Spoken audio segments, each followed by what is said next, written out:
हर हर महाकाल।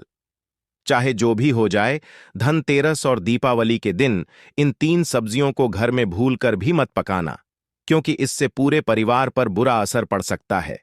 साथ ही जानें, धनतेरस और दीपावली पर ऐसा कौन सा भोजन करना चाहिए जिससे भगवान धन्वंतरि की कृपा बनी रहे और माता लक्ष्मी का आशीर्वाद भी प्राप्त हो।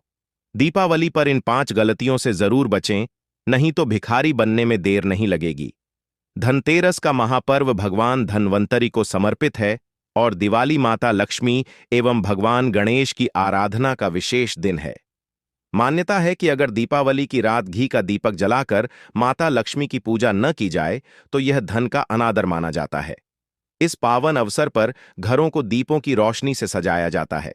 इस वर्ष धनतेरस 19 अक्टूबर को सुबह 10:27 से शुरू होकर 30 अक्टूबर दोपहर 1:05 तक मनाई जाएगी, जबकि दिवाली का पर्व 31 अक्टूबर की रात कार्तिक अमावस्या पर मनाया जाएगा, जो दोपहर 3:39 से शुरू होकर 1 नवंबर की शाम 6:15 पर समाप्त होगी। विशेष मान्यता है कि धनतेरस के दिन सिर्फ 1 रुपया का धनिया खरीदकर गमले में लगाने से घर में सुख समृद्धि का वास होता है और इससे भगवान धन्वंतरि की कृपा प्राप्त होती है। धनिया को भगवान धन्वंतरि का प्रतीक माना जाता है। इसे यदि घर में उगाया जाए तो यह धन और समृद्धि का सच्चा वाहक बनता है। इस खास अवसर पर जब हम धनतेरस का पर्व मनाते हैं तो हमें यह सुनिश्चित करना चाहिए कि धनिया का पौधा हमारे घर में हो। जब आप धनिया को अपने बगीचे में लगाते हैं तो यह न केवल आपके खान पान में ताजगी लाता है, बल्कि आपके जीवन में धन की वर्षा भी करता है। धनतेरस और दीपावली पर लहसुन और प्याज का सेवन करना पूरी तरह से वर्जित है। भले ही आप इन्हें अन्य दिनों में खा सकते हैं, लेकिन इन खास अवसरों पर इनसे दूरी बनाना नितांत आवश्यक है। बच्चों को अक्सर पता नहीं चलता और वे बाजार से लाए गए चिप्स या स्नैक्स में लहसुन प्याज का सेवन कर लेते हैं। इसलिए इस शुभ पर्व पर इन खाद्य पदार्थों से दूर रहना बेहतर है। क्या आप वाकई अपने घर में राहु केतु को आमंत्रित करना चाहेंगे या भगवान धन्वंतरि और माता लक्ष्मी को? यह निर्णय आपके हाथ में है। शास्त्रों के अनुसार धनतेरस पर भगवान धन्वंतरि की कृपा पाने के लिए घर में पीले रंग की चीजें बनाना बहुत शुभ माना जाता है, जैसे पीली खीर, खड़ी या हलवा। पीला रंग धन और समृद्धि का प्रतीक है और इसे विशेष रूप से महत्वपूर्ण माना जाता है।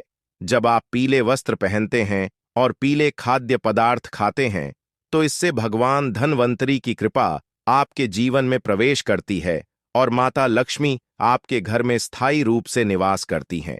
ध्यान रखें, धनतेरस और दीपावली जैसे महापर्व कर्ज लेकर नहीं मनाना चाहिए।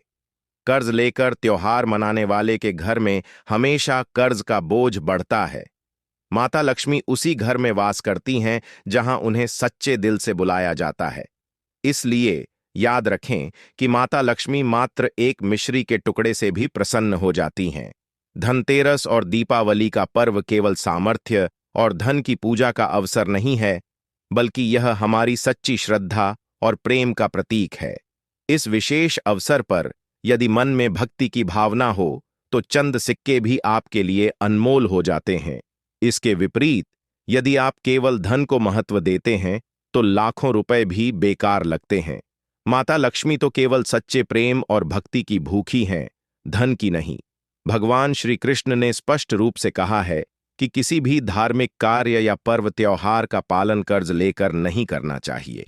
ऐसा करने से जीवन में अनेक दोष उत्पन्न होते हैं। इस दिन की रात कुछ खास गलतियों से बचना आवश्यक है। दीपावली की रात मांस और मदिरा का सेवन वर्जित है। इसी तरह पतियों को अपनी पत्नियों से दूरी नहीं बनानी चाहिए। लहसुन और प्याज का सेवन भी नहीं करना चाहिए और सुहागिन महिलाओं को इस दिन अपने बाल धोने से बचना चाहिए। इसके लिए उन्हें पहले से तैयारी कर लेनी चाहिए।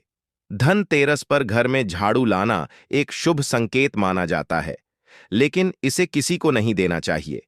यहां तक कि अंधे व्यक्ति को भी अपने घर की झाड़ू नहीं देनी चाहिए। इस दिन बड़ों का सम्मान करना बहुत जरूरी है। बुजुर्गों के चरण स्पर्श करें और उनका आदर करें। इस अवसर पर याद रखें कि माता लक्ष्मी स्वयं स्त्री के रूप में वास करती हैं। इसलिए स्त्रियों का अपमान करने से बचें, क्योंकि वे स्वयं लक्ष्मी का रूप मानी जाती हैं। दीपावली का पर्व केवल प्रकाश और उत्सव का ही नहीं, बल्कि संस्कारों और सदाचार का भी है। इस दिन हमें अपनी वाणी को मीठा रखना चाहिए और चुगली तथा किसी की बुराई करने से बचना चाहिए। पैसे का लेन देन और उधारी भी नहीं करनी चाहिए, क्योंकि ये सभी कार्य इस दिन की शुभता को ग्रहण लगा सकते हैं। अगर कोई व्यक्ति आपके दरवाजे पर कुछ मांगने आए, तो उसे निराश मत कीजिए। हो सकता है कि वह व्यक्ति स्वयं माता लक्ष्मी का रूप हो। वे घर घर घूमकर देखती हैं और उसी स्थान पर वास करती हैं जहां सच्चे दिल वाले लोग होते हैं। माता लक्ष्मी साक्षात कन्या के रूप में आती हैं, इसलिए उन्हें खाली हाथ नहीं लौटाना चाहिए। कन्याओं को मीठा खिलाना न भूलें, क्योंकि माता लक्ष्मी को मीठा भोग बेहद प्रिय है।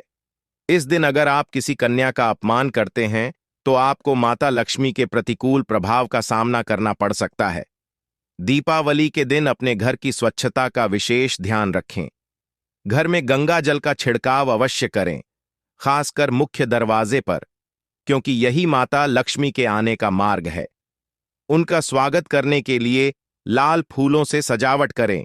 इस दिन जो महिलाएं लाल वस्त्र धारण करेंगी, उन पर माता लक्ष्मी की कृपा अवश्य बरसेगी।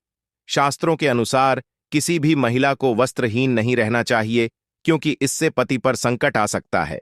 सफाई करते समय ध्यान रखें कि घर का कचरा इस दिन बाहर न फेंके। इसे अगले दिन ही फेंकें, अन्यथा कंगाली का खतरा हो सकता है। धनतेरस के अवसर पर झाड़ू खरीदना अत्यंत महत्वपूर्ण है।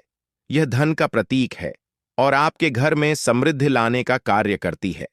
आज की वीडियो में हम इसी पर चर्चा करेंगे कि धनतेरस के दिन हमें क्या-क्या खरीदना चाहिए और कैसे अपनी समृद्धि को सुरक्षित रखना चाहिए। तीसरी, वह कौन सी चीज है जो आपको धनतेरस के दिन अपने घर में खरीदकर जरूर लानी चाहिए। धनतेरस और दीपावली पर लहसुन और प्याज का सेवन करना पूरी तरह से वर्जित है, भले ही आप इन्हें अन्य दिनों में खा सकते हैं।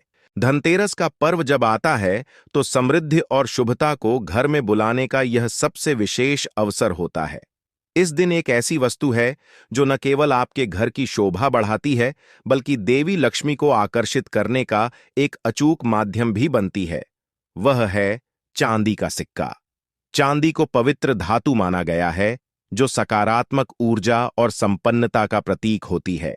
जब आप धनतेरस के दिन चांदी का सिक्का घर लाते हैं, तो यह समृद्धि की ऊर्जा को सहेजने में सहायक होता है।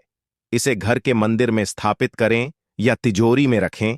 इससे आपके जीवन में स्थायी रूप से धन और खुशियों का प्रवाह बना रहेगा। अब चौथी वस्तु की बात करते हैं, जो धनतेरस के दिन खरीदना और भी अधिक लाभकारी माना जाता है। स्वस्तिक चिन्ह। स्वस्तिक केवल एक प्रतीक नहीं है, बल्कि देवताओं का आशीर्वाद और सकारात्मक ऊर्जा का स्रोत है। इसे घर के मुख्य द्वार पर लगाना नकारात्मक शक्तियों को दूर कर लक्ष्मी के प्रवेश का मार्ग प्रशस्त करता है। सोचिए, जब लक्ष्मी जी का स्वागत आप इतने श्रद्धा और विश्वास के साथ करते हैं, तो उनके कृपा कटाक्ष से आपका जीवन कैसे आनंदमय और सुखमय नहीं होगा। अपने घर में इन शुभ वस्तुओं को लाकर देखिए, कैसे आपके जीवन में नई ऊर्जा और खुशियों की वर्षा होती है। तो मित्रों, इस धनतेरस पर इन विशेष चीजों को अपने घर में लाने से न केवल समृद्धि का मार्ग प्रशस्त होता है, बल्कि यह आपके जीवन में एक गहरे दिव्य प्रकाश का संचार भी करता है। इस पावन अवसर पर की गई ये छोटी छोटी मगर सार्थक क्रियाएं आपके मन, घर और भविष्य को पवित्र और स्थिरता से भर सकती हैं। मां लक्ष्मी की अनंत कृपा आपके जीवन को उजास और आनंद से आलोकित करे और आपके हर प्रयास में सफलता का अमिट चिन्ह छोड़े।